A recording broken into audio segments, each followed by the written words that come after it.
Hi, I am Professor Moi's tour and I will be telling you about water. You can call it rain. You can call it snow. You can call it sleet. You can call it hail. But it's water all the same. Did you ever wonder how old water is or where it comes from?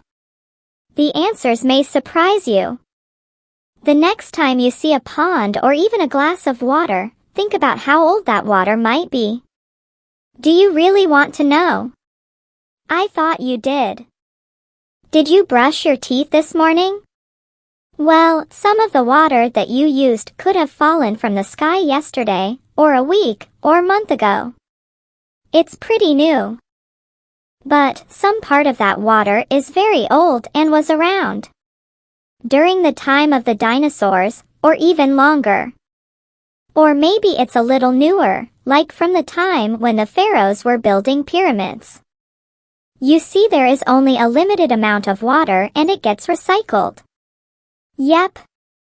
It keeps going round and round. We call it the water cycle. Yes, you have a question. No, it's not like a jet ski or a bicycle for water. It is nothing you can ride. It is how water keeps going round and round. Let me explain. First, I would like to say that water is very important. Imagine an empty lake. The fish would be very unhappy. Imagine an empty ocean. Your day at the beach would be like going to a desert. And since you are mostly made up of water, let's just say you would be a lot lighter. The water cycle has 4 parts: evaporation, condensation, precipitation, collection. Evaporation: when the water in an ocean, a lake, a pond, a river, or a stream is heated by the sun, it turns into vapor or steam. It then floats into the air. Of course, when you are out on a hot day, or you exercise, you sweat. Well, guess what? That evaporates too. What about those drops of dew on leaves, or the grass? Yes, they too evaporate and become a part of the water cycle. Condensation: as the water vapor gets cooled, it changes back into a liquid and turns into clouds. Precipitation: when the air in the clouds cannot hold any more liquid, it falls back to the ground. It returns in different ways, depending on the temperature and where it comes down. It can fall as rain, or it can fall as snow. Did you know that no 2 snowflakes are the same?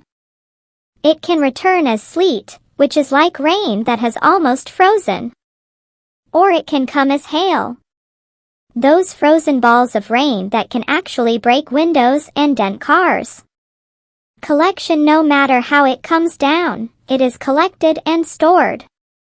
It can fall into the ocean, lake, a pond, a river, or stream. If it lands on the ground, it may roll into a river or be sucked up by the soil. It may even pass through the ground to an underground lake or river to be used later. Now, what happens tomorrow when the sun comes out? That's right. The water cycle starts over again. Oops, the sun is out. But don't worry.